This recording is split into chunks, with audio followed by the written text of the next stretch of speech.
আসসালামু আলাইকুম। আপডেট বাংলা সংবাদে আপনাকে স্বাগত। শুরুতেই শিরোনাম, পরে বিস্তারিত। দালান ভেঙেছে, ইতিহাস মুছতে পারবে না, দিল্লি থেকে বেঈমান ইউনূসকে হুঁশিয়ারি হাসিনার। এদিকে হাসিনার রাজনৈতিক সক্রিয়তার দায় ভারতের, নয়াদিল্লির উপর চাপ বাড়ালো ইউনূসের উপদেষ্টা। এছাড়া কাওয়া কাওয়া স্লোগান দিয়ে ওবায়দুল কাদেরের বাড়িতে হামলা ভাঙচুর। আরও থাকছে মুজিবের বাড়ি ভাঙার ন্যায্য ক্ষোভের বহিঃপ্রকাশ। এবং সর্বশেষ জানিয়ে দেব, শেখ হাসিনাকে থামান, ফের দিল্লিকে ঢাকার বার্তা। শিরোনাম শুনছিলেন, এবার বিস্তারিত। দালান ভেঙেছে, ইতিহাস মুছতে পারবে না, দিল্লি থেকে বেঈমান ইউনূসকে হুঁশিয়ারি হাসিনার। বাঙালির ইতিহাস মুছে ফেলতে তৎপর বাংলাদেশের বিপ্লবী ছাত্রদল। বুধবার রাত থেকে দেশজুড়ে শুরু হয়েছে ধ্বংসযজ্ঞ। গুড়িয়ে দেওয়া হয়েছে শেখ মুজিবুর রহমানের ধানমন্ডির বাড়ি।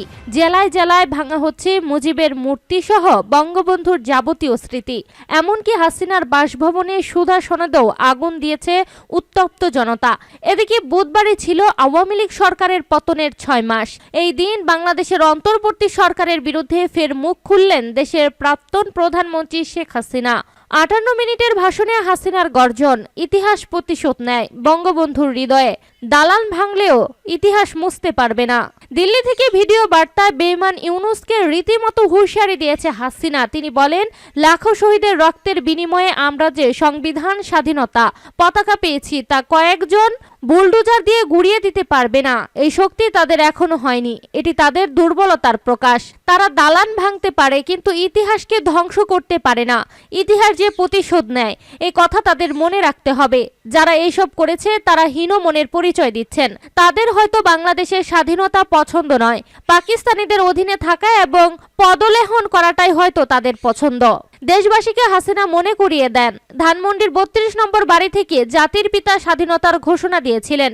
ওই ঘটনার পর পাকিস্তানি হানাদার বাহিনী তাকে গ্রেপ্তার করে নিয়ে গেছিল। তখনও এই বাড়িটি তারা লুটপাট করেছিল, কিন্তু আগুন দিয়ে পুড়ায়নি, ভাঙেনি।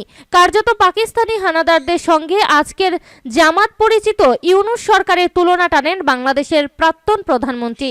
আওয়ামী লীগ নেত্রী বলেন, আমার মা অনেক কষ্ট করে এই বাড়িটি প্রতিটি ইট নিজের হাতে গেঁথেছিলেন। প্রশ্ন তুলেন, বাংলাদেশ থেকে কি রাজনীতিকে মুছে ফেলতে চাইছে ইউনূস? তিনি কি তালিবানি কায়দায় শাসন প্রতিষ্ঠা করতে চান? বর্তমানে বাংলাদেশের ইতিহাসকে মুছে ফেলার চেষ্টা চলছে। একথা বলেও হাসিনা দাবি করেন, হানাদারদের ইচ্ছে সফল হবে না। তিনি বলেন, দেশের মানুষের কাছে বিচার চাই। হাসিনার কথায় বাংলাদেশকে নিয়ে ধ্বংসের খেলা শুরু হয়েছে। বাংলাদেশ সারা বিশ্বের কাছে উন্নয়নের রোল মডেল ছিল, উন্নয়নের বিস্ময় ছিল। সেই বাংলাদেশকে চরমভাবে ধ্বংস করে জঙ্গি সন্ত্রাসীদের দেশ হিসেবে পরিণত করা হয়েছে। এটি হলো সবচেয়ে দুর্ভাগ্যের বিষয়। বাংলাদেশে কুণ্ঠাসা আওয়ামী সমর্থকদের উদ্দেশ্যে দেওয়া ভাষণে সরাসরি অন্তর্বর্তী সরকারের প্রধান ইউনূসকে আক্রমণ করেন হাসিনা। বলেন, 1990 সালে গ্রামীণ ব্যাংকের ম্যানেজার পদে 6000 টাকা বেতনে চাকরি পেয়েছিলেন। আমি 1996 সালে সরকারে আসার পর ওই গ্রামীণ ব্যাংকে 400 কোটি টাকা দিয়ে দাঁড় করিয়ে দিই। গ্রামীণ ফোনের ব্যবসা ইউনূসকে দিয়েছিলাম।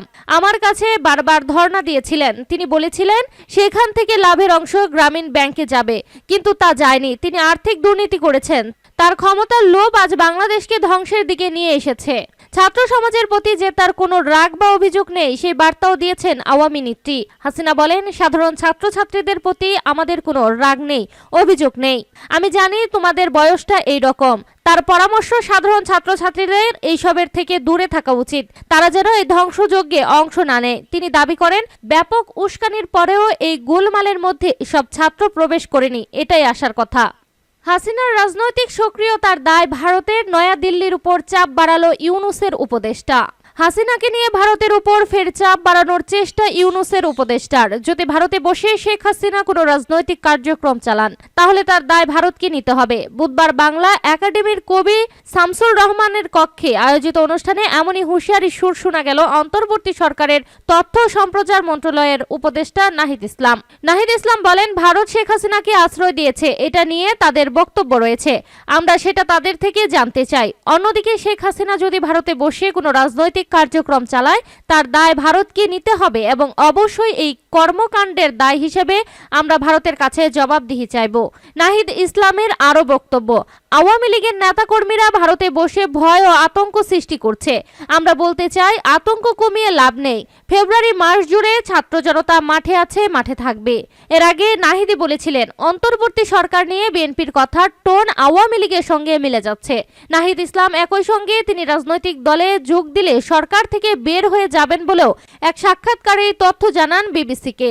বিএনপির সঙ্গে বৈষম্য বিরোধী ছাত্র আন্দোলনের টানাপোড়েন নিয়ে তিনি মন্তব্য করেছিলেন। এরপর হাসিনার রাজনৈতিক সক্রিয়তার দায় ভারতের উপর চাপিয়ে নাহিদের মন্তব্য নতুন করে সমালোচনার অবকাশ তৈরি করল।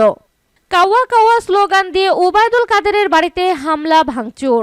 নোয়াখালী কোম্পানিগঞ্জে অবস্থিত আওয়ামী লীগের সাধারণ সম্পাদক ও সাবেক সেতুমন্ত্রী ওবায়দুল কাদেরের বাড়ি ভেঙে ফেলেছে বৈষম্য বিরোধী ছাত্র আন্দোলনের জেলার সদস্যরা।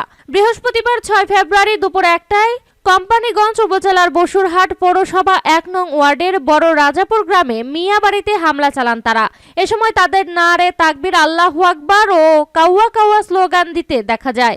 এর আগে বৃহস্পতিবার সকালে বৈষম্য বিরোধী ছাত্র আন্দোলনের নোয়াখালী জেলার নিজস্ব ফেসবুক পেজ থেকে এই হামলার ঘোষণা দেওয়া হয়। এতে লেখা হয়, নোয়াখালীর বিপ্লবীরা বোলডুজার নিয়ে প্রস্তুত থাকুন, মার্চ টু কাওয়া কাদেরের বাড়ি। আজ বেলা 11টা। আন্দোলনকারীরা জানান, সারা দেশে শিক্ষার্থীদের উপর হামলা ও উস্কানিমূলক বক্তব্যের জন্য দায়ী আওয়ামী লীগের সাধারণ সম্পাদক ওবায়দুল কাদের। আজ সেই রাগ ও ক্ষোভের বহিঃপ্রকাশ ঘটাচ্ছেন ছাত্র জনতা। সবাই কাওয়া কাওয়া স্লোগান দিচ্ছে। এমন খারাপ রাজনীতি কেউ করলে তাদের এমন পরিণতি হবে, এটাই আমাদের শেষ কথা। প্রত্যক্ষদর্শীরা জানান, আন্দোলনকারীরা কেউ বাড়ির ছাদে, কেউ বাড়ির ভেতরে, আবার কেউ বাড়ির সামনে অবস্থান করছেন। তারা নারে তাকবীর, কাওয়া কাওয়া সহ বিভিন্ন স্লোগান দিচ্ছে। এ সময় তারা বাড়ির বিভিন্ন আসবাবপত্র, ছাদের রেলিংয়ে ও সামনে থাকা পুরা একটা বাড়িতে আগুন দেয়। স্থানীয় বাসিন্দা সাইফুল ইসলাম বলেন, বাড়িতে ওবায়দুল কাদেরের নিজস্ব কোনো ঘর নেই। যেটি আছে সেটা তার ছোট ভাই কাদের মির্জার। সামাজিক যোগাযোগ মাধ্যমে ঘোষণা দিয়েছিল বেলা 11টায় হামলা করা হবে, তাই সকাল থেকে সাংবাদিকরা বাড়ির সামনে অবস্থান করেন। বিভিন্ন স্থান থেকে উৎসুক জনতা বাড়িটা দেখতে আসে। মুজিবের বাড়ি ভাঙার ন্যায্য ক্ষোভের বহিঃপ্রকাশ। 32 নম্বর বাড়ি ভাঙার উস্কানি শেখ হাসিনা স্বয়ং দিয়েছেন। এই সময়ে তার ভাষণ দেওয়ার সিদ্ধান্তই ছিল উস্কানিমূলক। হাসিনার মাথায় রয়েছে ফেব্রুয়ারিতে ডোনাল্ড ট্রাম্পের সঙ্গে নরেন্দ্র মোদীর সাক্ষাৎকার এবং বাংলাদেশ নিয়ে ইন্দো মার্কিন ইসরায়েলি আঞ্চলিক পরিকল্পনা। ডোনাল্ড ট্রাম্পের ক্ষমতা মার্কিন যুক্তরাষ্ট্রের অলিগার্কি, অর্থাৎ অল্প কিছু বিলিয়নিদের আধিপত্যের প্রতিষ্ঠা, যেমন Elon Musk, Zuckerberg, Bill Gates প্রমুখ। এর কুফল বাংলাদেশ সহ গরিব প্রান্তিক দেশগুলোতে পড়বে। হিন্দুত্ববাদের সঙ্গে মার্কিন বর্ণবাদী গোষ্ঠীর মৈত্রীও পরিষ্কার দেখা যাচ্ছে। ট্রাম্পের গাজা নীতি ভয়াবহ। ইতিমধ্যে ট্রাম্প বেঞ্জামিন নেতানিয়াহুর সঙ্গে ঘোষণা দিয়েছিলেন যে যুক্তরাষ্ট্র গাজা নিয়ন্ত্রণ নেবে এবং তার উপর তার মালিকানা প্রতিষ্ঠা করবে। এই নতুন ভূ রাজনৈতিক বাস্তবতার পরিপ্রেক্ষিতে শেখ হাসিনার উদ্দেশ্য প্রণোদিত ভাষণ বুঝতে হবে। নতুন ভূ রাজনৈতিক সমীকরণের উপর দাঁড়িয়ে তিনি রাজনীতির যে ছক কষেছেন সেদিকে আমাদের পূর্ণ মনোযোগ নিবদ্ধ রাখতে হবে। ছাত্র জনতার ন্যায়সঙ্গত ক্ষোভের পরিণতি হচ্ছে 32 নম্বর ধুলায় মিশিয়ে দেওয়া। এটা শুরু, শেষ নয়। আমরা দেখলাম একে রক্ষা করার কোনো পদক্ষেপ সরকার গ্রহণ করে নাই। সেনাবাহিনী কিছুক্ষণের জন্য এলেও ফিরে গেছে। জনগণের বিপরীতে সেনাবাহিনীকে দাঁড় না করাবার নীতি সঠিক, কিন্তু আমাদের মনে রাখতে হবে দিল্লি প্রমাণ করার চেষ্টা করবে যে জানমাল রক্ষা করতে উপদেষ্টা সরকার ব্যর্থ। আন্তর্জাতিকভাবে ব্যাখ্যা করা হবে যে বাংলাদেশ কার্যত কোনো সরকার নাই। এটাই দিল্লি হাসিনার পক্ষে প্রতিষ্ঠা ও প্রচার করবে। দিল্লি দাবি করবে বাংলাদেশের পরিস্থিতি আঞ্চলিক নিরাপত্তার জন্য হুমকি, ফলে দিল্লি আন্তর্জাতিক সহযোগিতায় বাংলাদেশে হস্তক্ষেপের পরিকল্পনা করতে পারে। এই বাস্তবতা এবং সম্ভাব্য ভূ রাজনৈতিক পরিস্থিতি অবশ্যই আমাদের মনে রাখতে হবে।